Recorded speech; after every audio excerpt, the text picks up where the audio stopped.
Foi de propósito. E pior que aparece. Vocês querem trazer mais pra cá? Essa eu quero ver essa filmada. Não, a outra passou eu como salgadinho. Então agora essa eu tô fixa. Pronto, saí da linha de tiro. Gente, vamos avançar aqui então? Olha só. Não, pode não, já sabe. Olha como é que Ernest é um homem dos atos, tá? O nome real dele é Ernest. Ele demonstra que ele se colocou na posição do pai. O obsessivo, quando em sofrimento, ele tenta resolver um problema que não é dele, é sistêmico. Lacan depois vai ter essa percepção de que o obsessivo trabalha com o processo da sistêmica. Então, antes de Bert Helling estar falando de sistêmica, Bert Helling foi psicanalista, né? Então, assim, toda a base teórica dele. Ele está trabalhando exatamente, olha, ao mesmo tempo, devedor e sem condição de saldar sua dívida. O pai fez dívida de jogo, não conseguiu, gastou dinheiro que não era dele, um colega de pelotão emprestou dinheiro e sumiu. O pai nunca conseguiu pagar essa dívida, então o pai morre com uma dívida sem pagar. Agora o filho, vendo essa dor do pai, ele tenta resolver isso e ele adquire uma dívida, a história do óculos, ele adquire uma dívida e ele arruma uma forma de querer pagar e não conseguir pagar. É assim que ele tem uma crise, e é por isso que ele vai para Freud, porque ele fala assim, para o trem, traz a pessoa de volta, mas ao mesmo tempo ele arruma jeitos de não ir. Eu tenho um paciente obsessivo que é mais ou menos assim. Ele diz assim, tenho que comprar tal coisa. Aí ele chega na loja, ele vai da casa dele até a porta da loja. Mas vem outro dia para comprar, ele vai embora. Quando ele chega no consultório, ele fala assim, eu procrastino, eu adio. Não, eu sou preguiçoso. Como você é preguiçoso? Eu tenho que fazer tal coisa, eu não faço. E toda a fala dele assim, não, é porque eu acho que eu sou preguiçoso, eu não faço. E aí a gente vai perceber que, na verdade, ele vai para fazer, na hora que ele vai fazer, ele fala que eu faço também. Ele procrastina, então não há preguiça acontecendo. A culpa que vem, será? No inconsciente? Não, é um ritual criado, ritual. Projeto. E até com ele fala assim, tudo que eu tenho eu não uso e não dou. É o padrão do acumulador também. Ele criou um ritual para nunca usa o que tem. A base disso, quem é que nunca usou o que tinha? O pai. O pai não usava o que tinha e não aceitava que os filhos gastassem muita coisa. Por quê? Porque tinha que guardar, tinha que economizar. Então, por exemplo, ele comprava coisas, LP, CD, na época não era CD, era cassete, ele tinha que entrar escondido, escutava as músicas escondidas do pai. Agora o pai já morreu. Ele não consegue escutar as músicas. Porque ele está vivendo diante sempre de uma dívida que tem que saldar. Então a importância da palavra rato, no caso de Jogos dos Ratos, na linguagem, ou melhor, no dialeto do obsessivo paciente, ele se identificara a um homem, seu pai, que se portara como um rato. Seja quando roubou o dinheiro do pelotão ao qual pertencia e era responsável por sua guarda, seja quando optou pelo dinheiro no momento do seu casamento, em detrimento do seu desejo erótico. O pai teve uma dívida, não pagou a dívida. Se apaixonou por uma mulher, se casou com outra por conta de dinheiro. Ele faz o mesmo caminho. Então, quando a gente começa a observar o ritual e os problemas que o obsessivo enfrenta, ele faz isso de forma mítica. O que é de forma mítica? Existe um mito acontecendo. Existe uma cena primordial, básica, por isso que quando eu vou interpretar o sintoma do meu paciente obsessivo, eu tenho que olhar o conjunto da história dele e buscar qual papel ele está desempenhando que não é dele, está desencaixado. O problema é que quando o obsessivo tenta resolver um problema, ele começa a resolver o problema no ponto em que o problema está e ele não consegue ser resolvido. Então é como se assim, bom, já que o meu pai era devedor, então eu serei devedor. Já que o meu pai não pagou, eu pagarei. Aí ele não consegue pagar. Porque se ele pagar, ele será superior ao pai. Ele não pode ser superior ao pai. Entenderam o nível de sofrimento? Então o obsessivo vive em torno do desejo do outro e não do dele mesmo. Ele não é senhor do próprio desejo, ele não é dono da vida dele. Uma outra pessoa está mandando na vida dele. Ele faz as coisas não é porque ele gosta de fazer, porque se ele não fizer, vai acontecer. aconteceu alguma coisa errada. Entendeu a diferença? Mas tudo inconsciente. Tudo inconsciente, tudo acontecendo sem ele perceber, por isso que ele não se sente bem. E quando ele percebe, ele para de fazer ou ele cria um outro método para resolver? Vai ser muito difícil ele perceber, naturalmente ele não perceberá. Em terapia, Em terapia, ele vai se ele conseguir perceber, perceber, ele mas pode criar outra demora. forma. Isso, ele vai conseguir perceber por conta da questão transferencial. E aí ele fica livre para não continuar com aquele padrão, de forma sofrida. Mas ele pode, em vez de continuar aquele padrão, mudar para outro padrão? Para deixar ele não Não, se resolver ele o mudar para problema? outro padrão, significa que não descobrimos ainda o que de fato estava acontecendo. Ah, entendi. Quando ele descobrir de fato um mito, ele fica livre do desejo do outro. Pensa no enigma da esfinge, né? Pensa no nosso logo, né? A esfinge diante do Édipo, diante da esfinge, o que a esfinge fala para ele? Decifra-me ou devote. Esse decifra-me ou devote cabe bem na história do obsessivo. O obsessivo ele sofre dos pensamentos.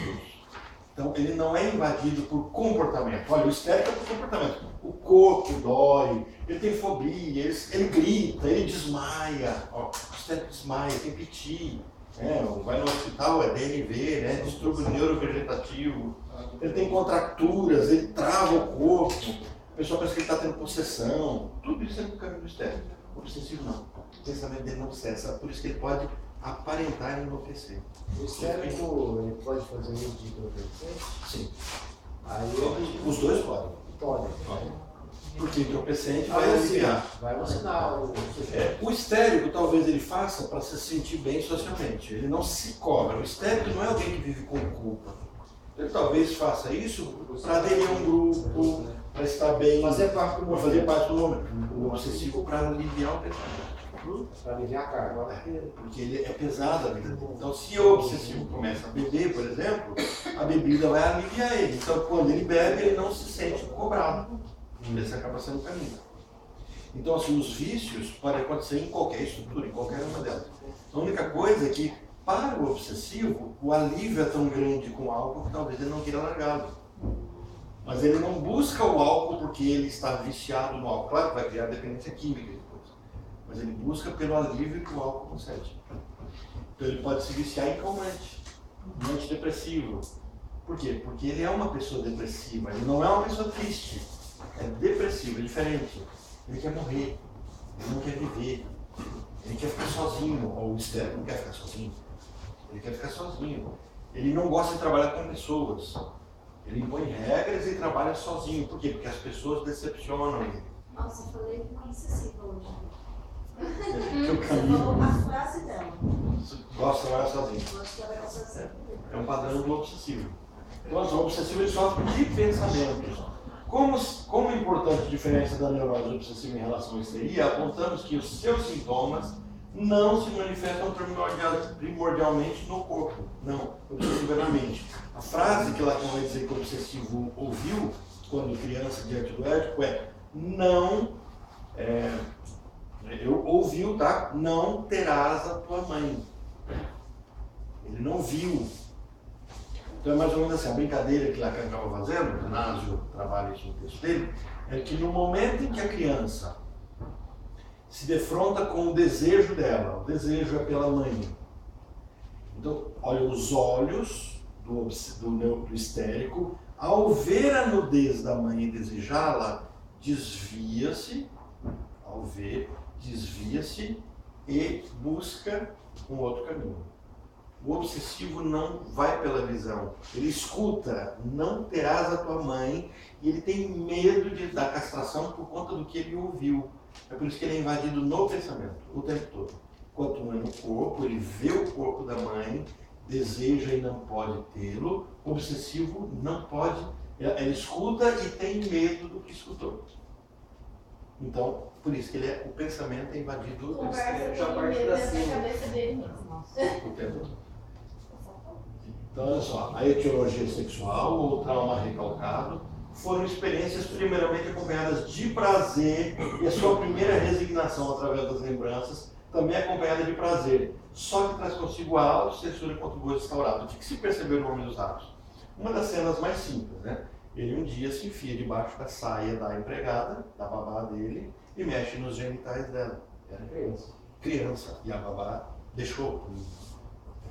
Dormindo, Qual o ele problema dormia. nisso? O problema é porque ele teve o que não era para ter. Porque naquele momento, ter o corpo feminino era ter o corpo da mãe. Então agora ele cresce com a culpa de que teve tudo que ele não poderia ter.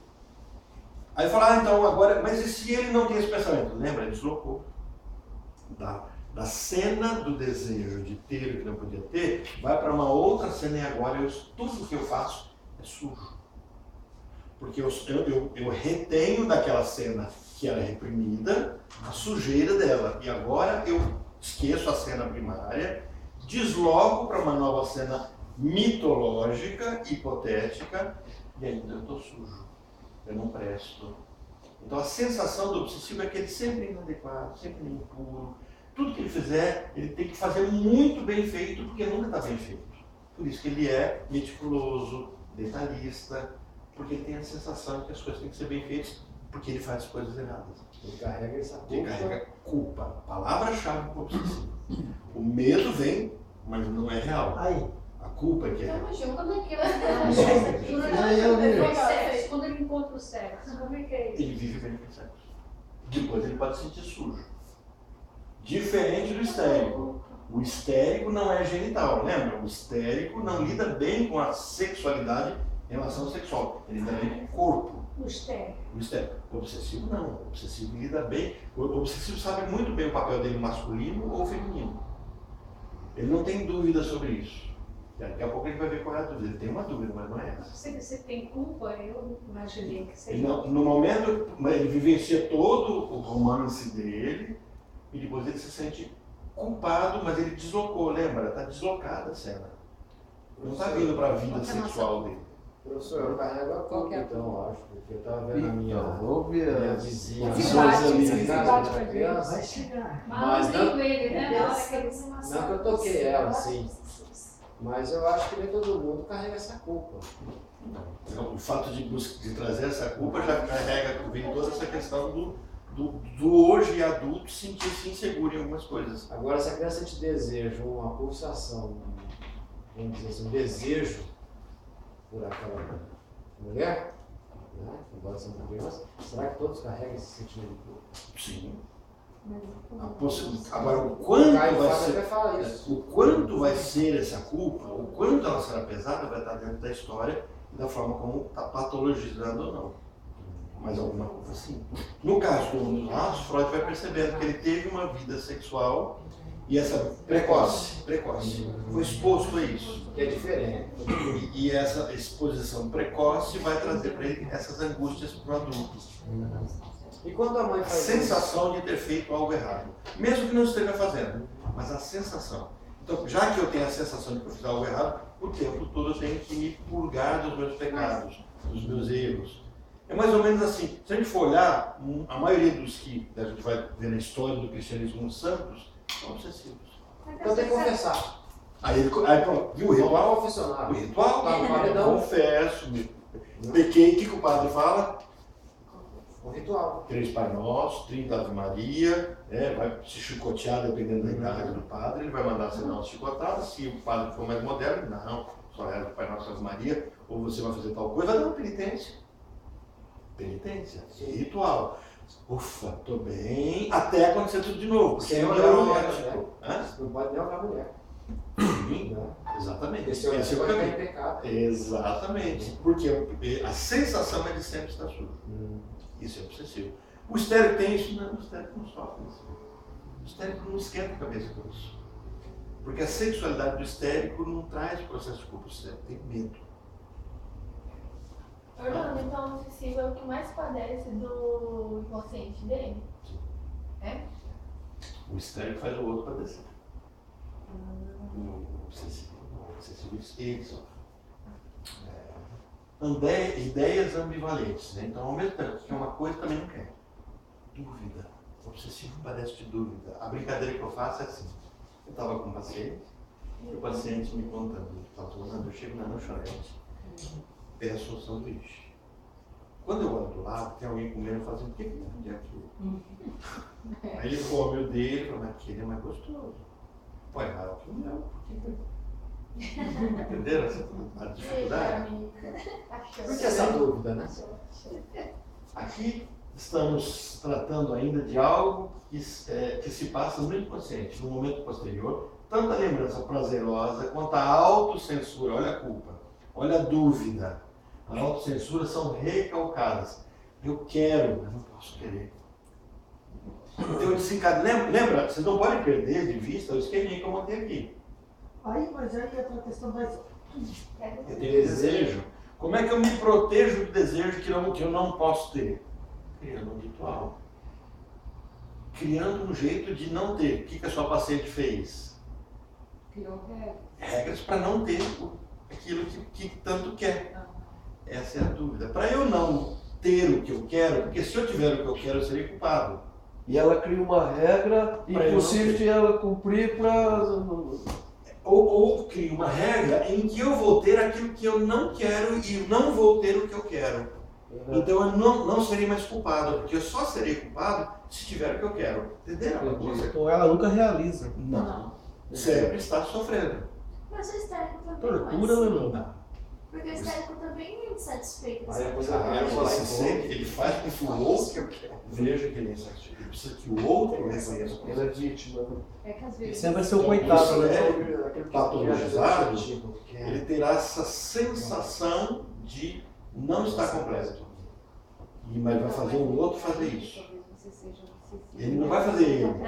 Aqui O obsessivo é ele que faz. Porque ele se realiza com o desejo. Ele sempre vai ser o O coitadinho. histérico, o outro vai fazer isso mesmo. O obsessivo é ele mesmo. Pequeno, diante de alguém que tem um desejo muito Nesse fato aí entra muita questão, ferida, o termo religioso é sobre pecado, né?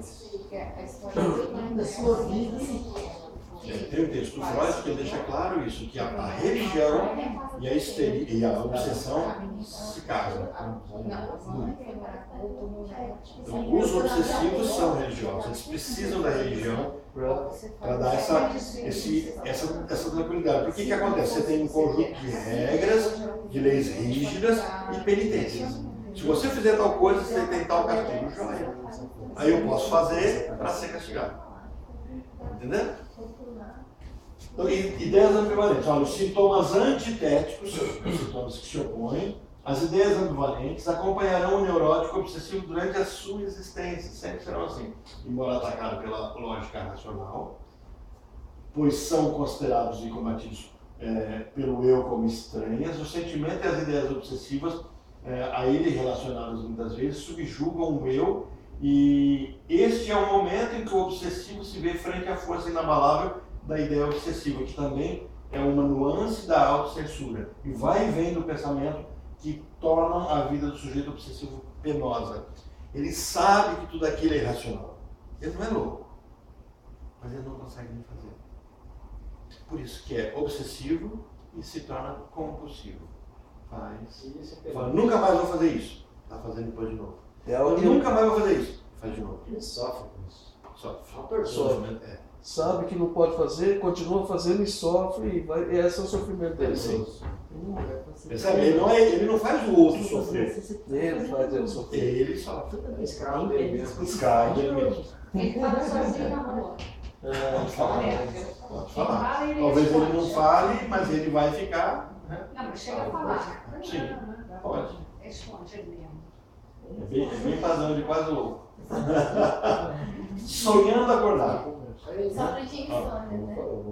Freud estabelece uma relação, enquanto o histérico dorme no braço de Morfeu, tranquilo, e diz que não dorme, o histérico, eu vou perder meu sono, dorme que ronca. O obsessivo não, ele perde as noites. Por quê? Porque o pensamento não sai. Eu preciso parar de pensar, entendeu? O processo de loucura não desliga.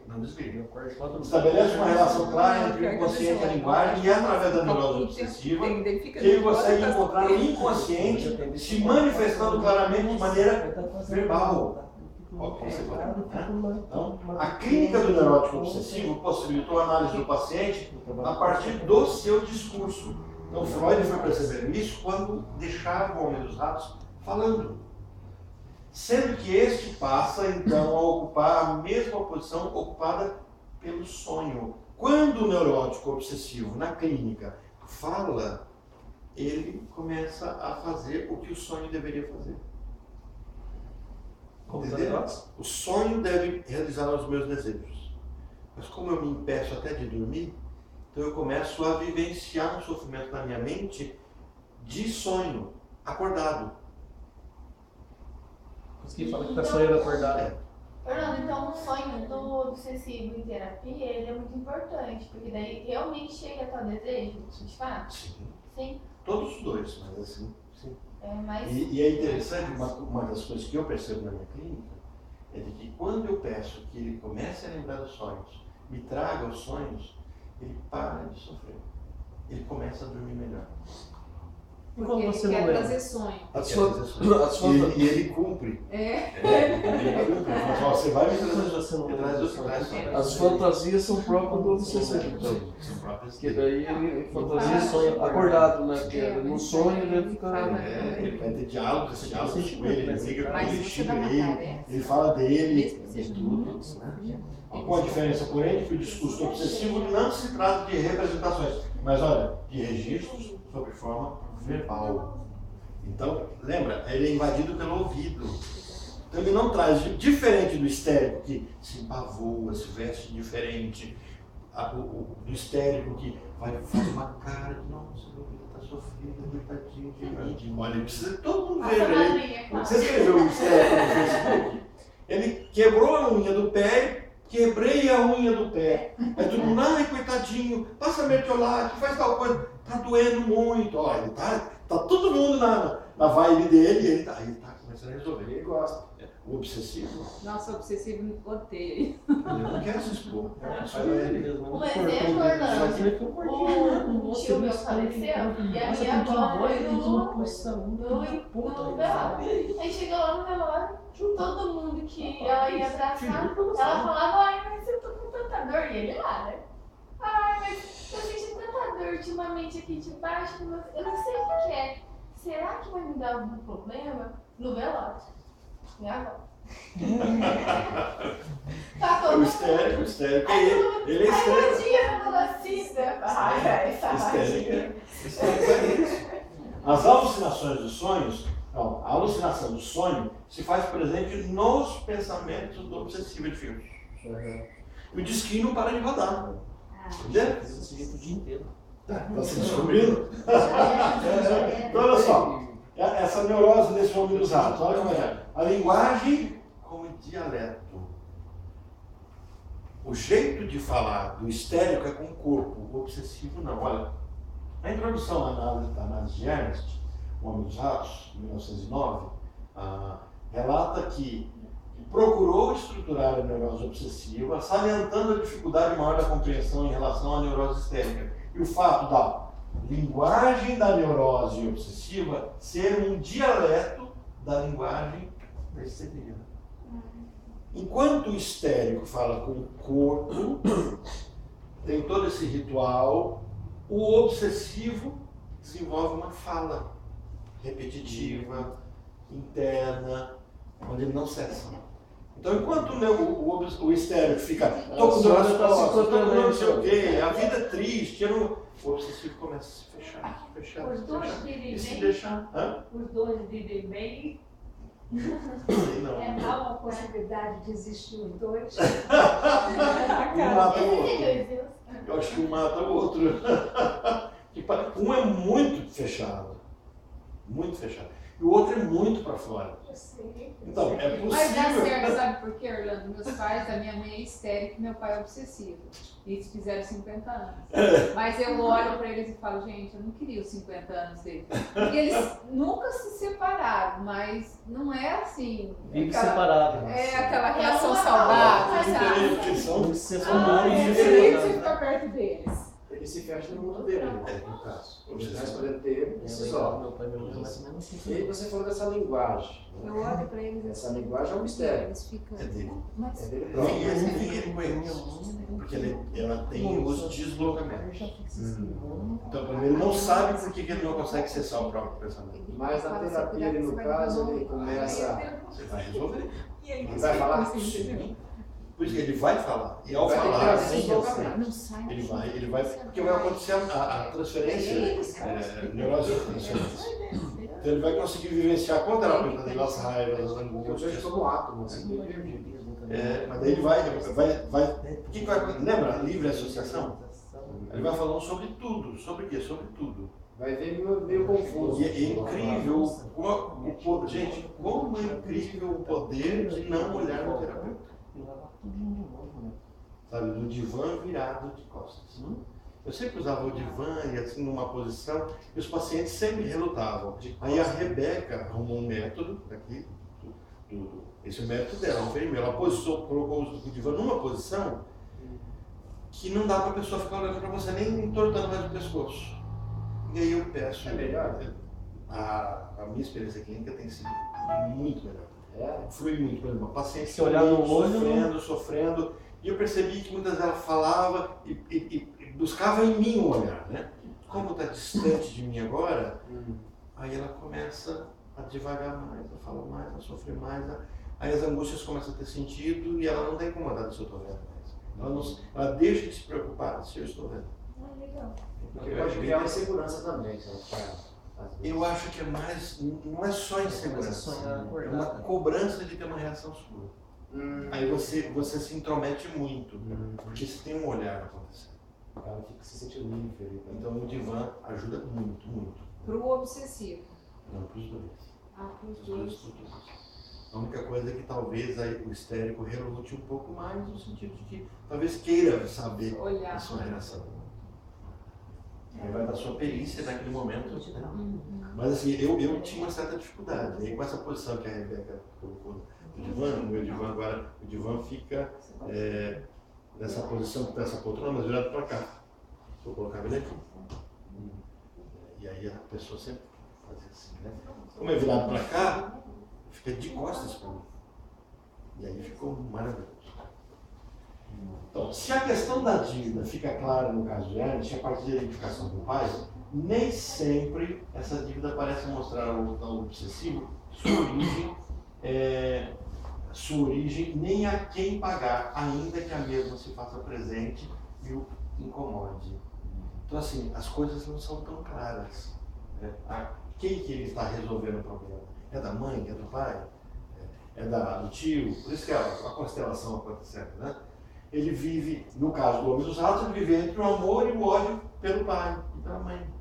Olha, no paciente, o antagonismo entre o carinho consciente e o ódio inconsciente em relação ao pai e o desejo em relação à mulher amada em remissão à mãe apresentando-se demonstrados na narração da história. Um desejo inconsciente, indestrutível, que coloca o neurótico obsessivo entre o amor e o ódio pelo pai. Ele ama o pai e quer resolver o problema. Ele odeia o pai porque o pai foi um covarde e não resolveu o problema. Entendeu a dúvida? Ele ama, mas não ama. A música é Should I Stay, Should I Go? Né? Eu fico ou vou? Não sei se eu Lembra da não sei se eu música? fico. Mais ou menos isso. Nossa, agora Eu não sei se eu vou, não sei se eu fico. Se eu fico aqui, se eu fico lá. Eu não lembro Dessa música? É que ele não sabe Não. cantar. Não é sua, não? Só se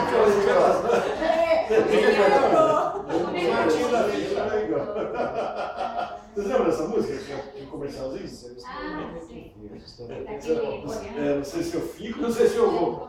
Vocês querem um quadro do neurótico obsessivo? O quadro do Jânio Quadros, o pezinho pra cá, já como é que é? O pezinho aqui, e ele, né? Vocês viram essa foto do Jânio? Quando ele está renunciando, ele tira a foto dele assim. Ele não sabia se ia ou se ficava. Ele deu um golpe nele mesmo. Né? O obsessivo então vive uma fantasia de onipotência. Bom, o ladrão pode entrar em qualquer casa, mas eu vou fechar 10 vezes a casa. A sujeira pode enfrentar qualquer, mas eu vou lavar 10 vezes a mão. Entenderam? Uma fantasia de onipotência. Ele tem o dom de supervalorizar seus pensamentos e sentimentos Sejam eles bons ou sejam eles maus. Eu sou mau, não. Não, eu sou mau, eu fiz maldade.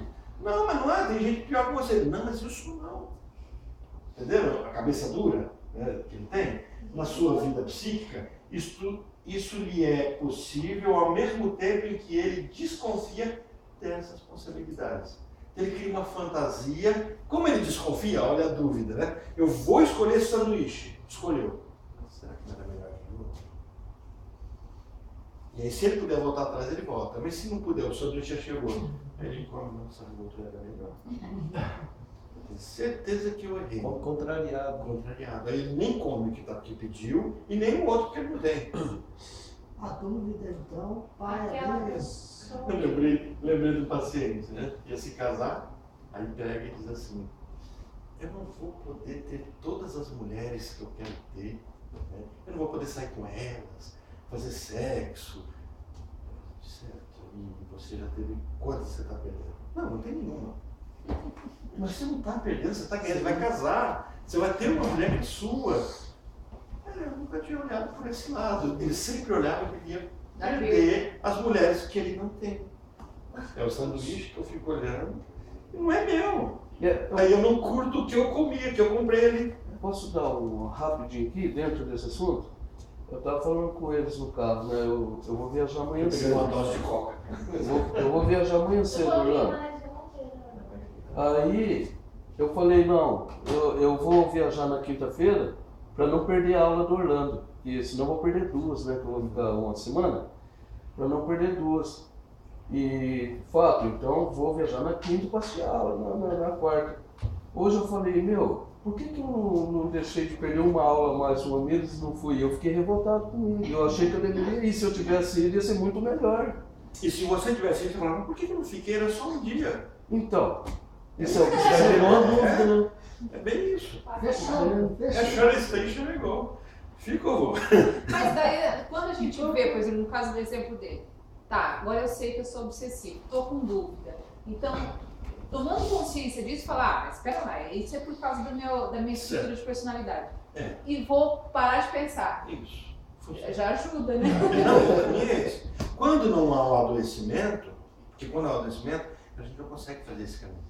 Porque está adoecido. Aí existe uma angústia, uma ambivalência enorme. Mas quando está dentro de uma normalidade, é só entender, eu funciono assim.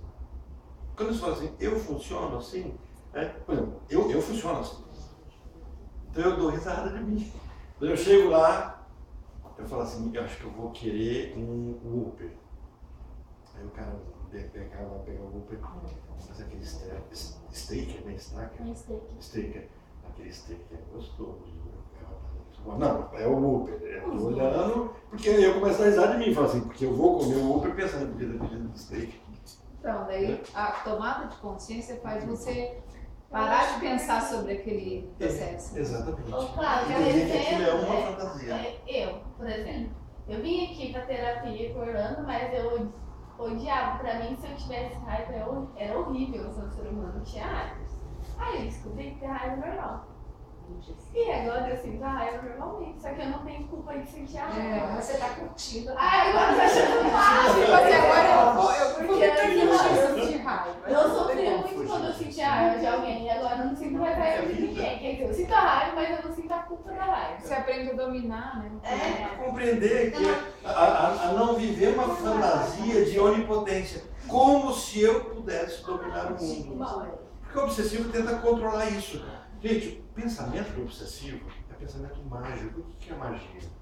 O que é magia? Eu controlo as coisas por palavra. Eu falo abracadabra, uma porta se abre. Eu falo alakazam, a coisa acontece. Então eu imagino que se eu fizer desse jeitinho vai acontecer. A vida, na verdade, não é assim. Não é magia.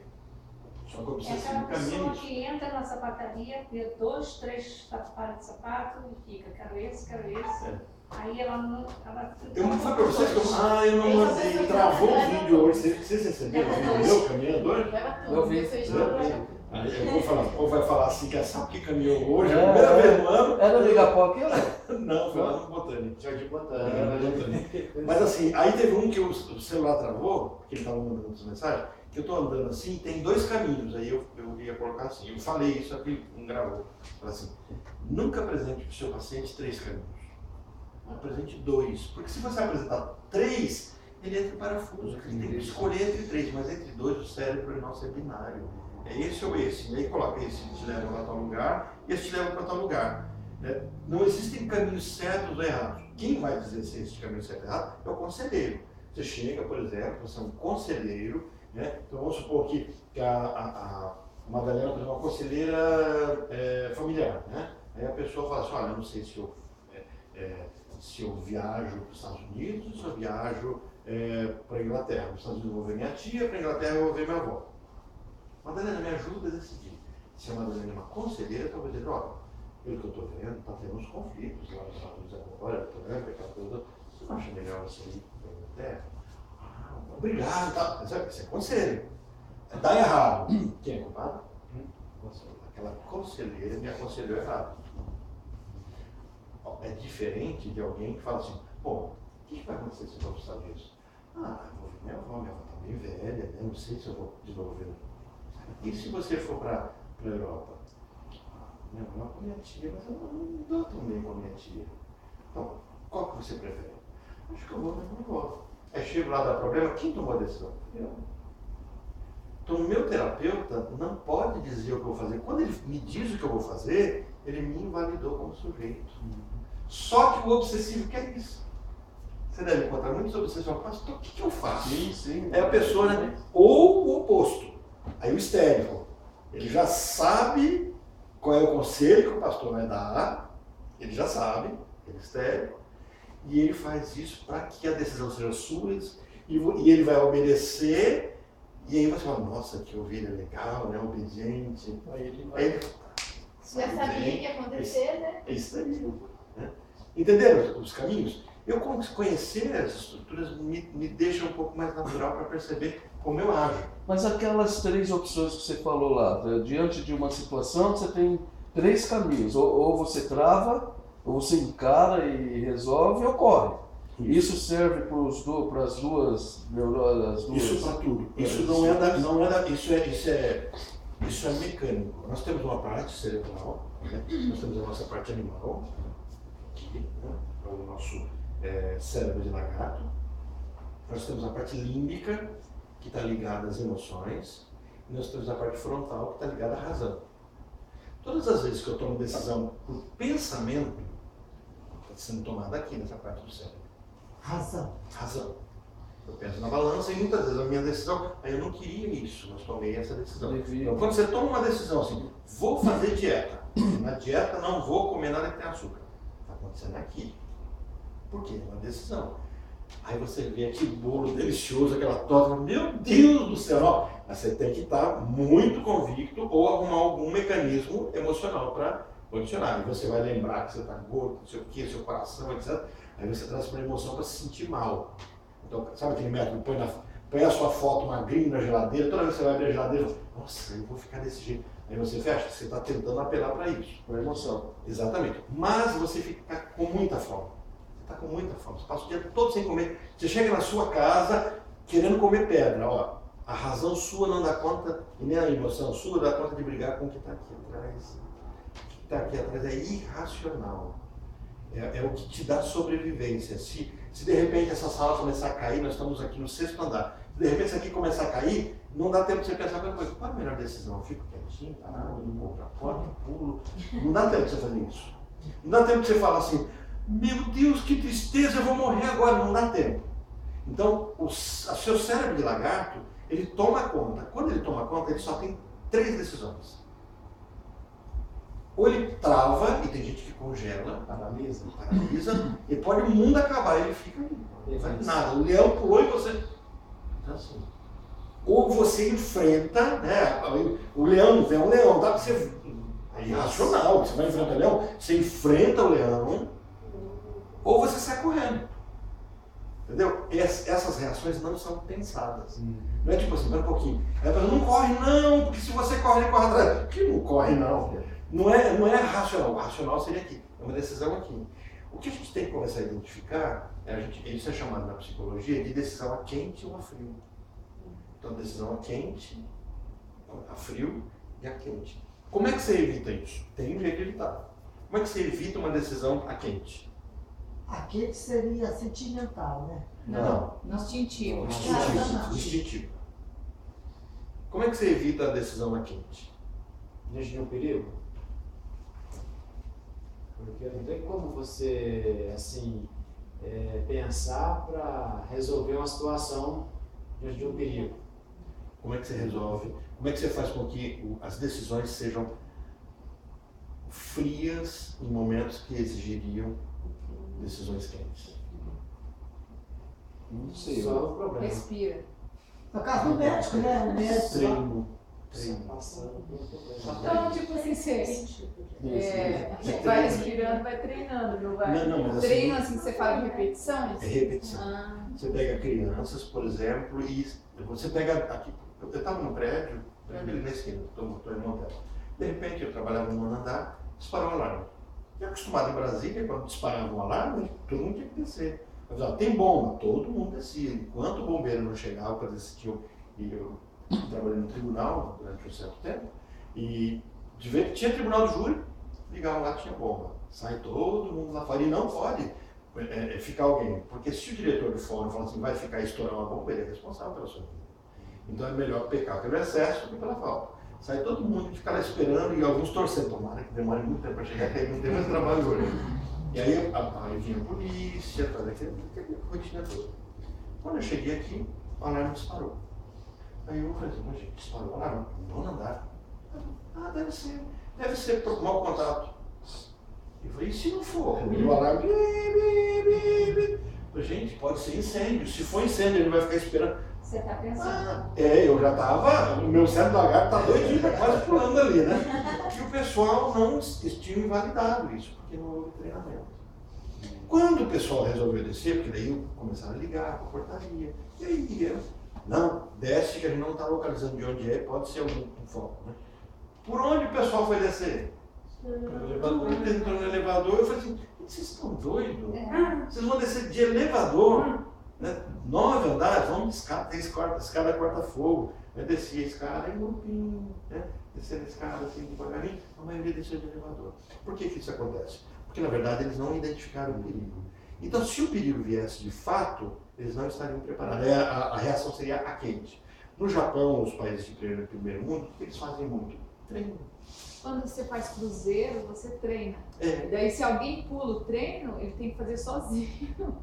E precisa fazer o treino, porque aí você ensina um caminho para o seu cérebro. A plasticidade neurológica, ela faz com que você aprenda um caminho. Uma vez aprendido, o seu cérebro, quando vai ter que reagir automaticamente, ele busca um caminho existente.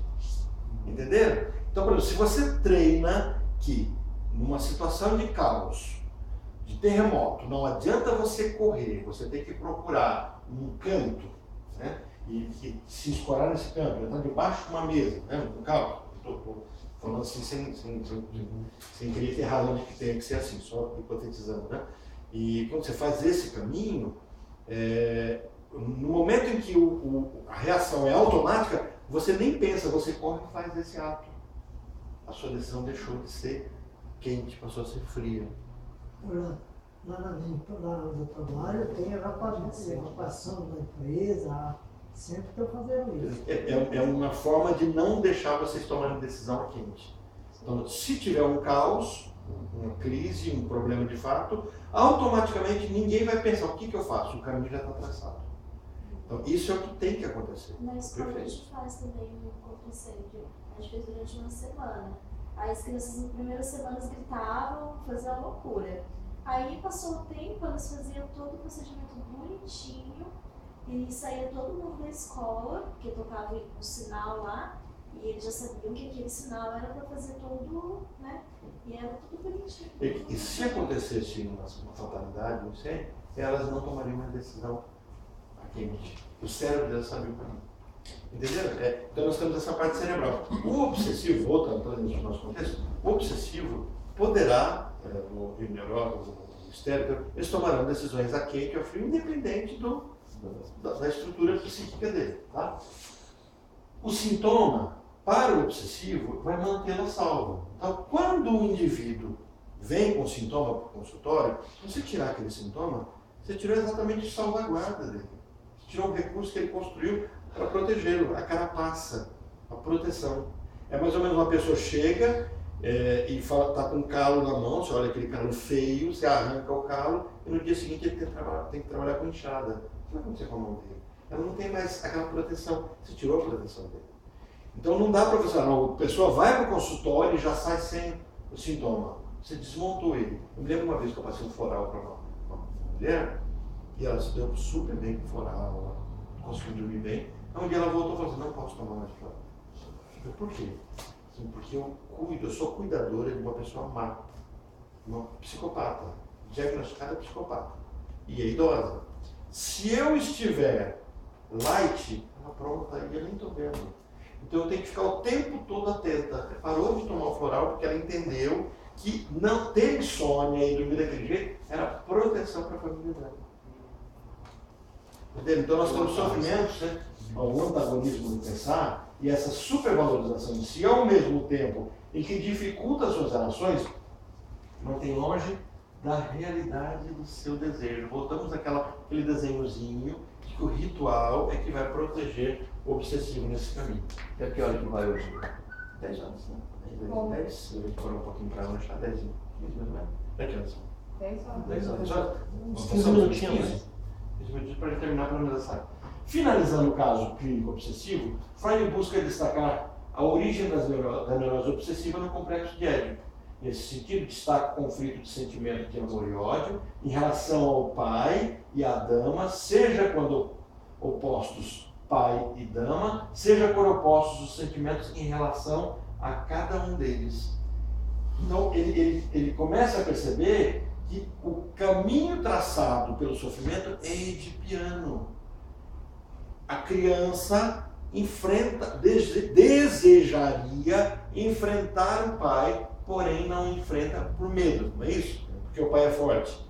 Se isso vira uma fantasia, agora o adulto, ao localizar no pai uma falha, ele sente vontade de atacar o pai.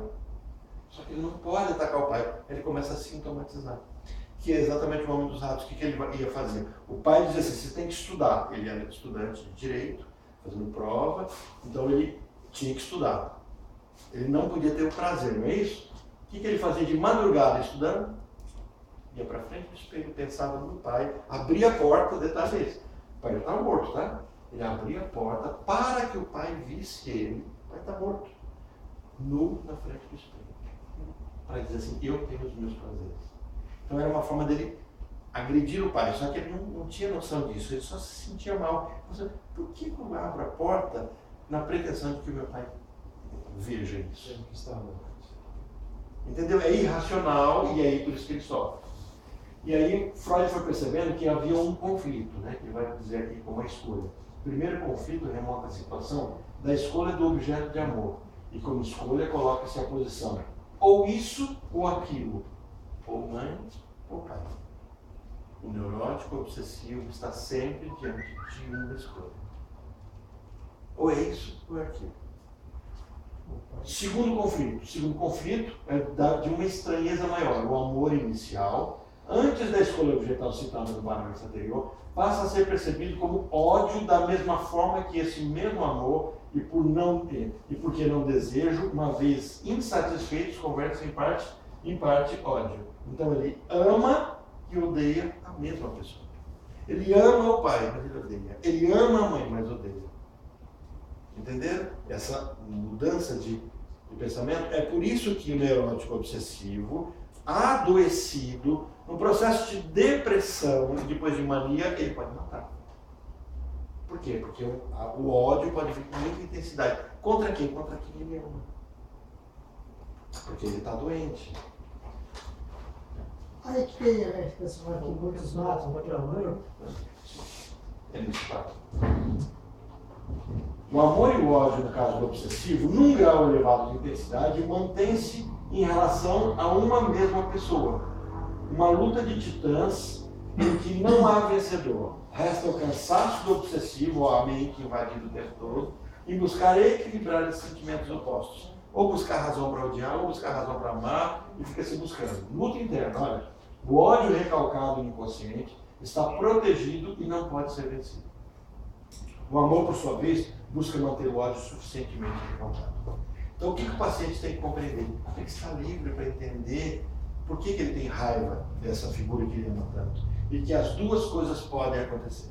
Tá? Bom, na nossa próxima aula a gente vai falar sobre as consequências imediatas na vida do obsessivo.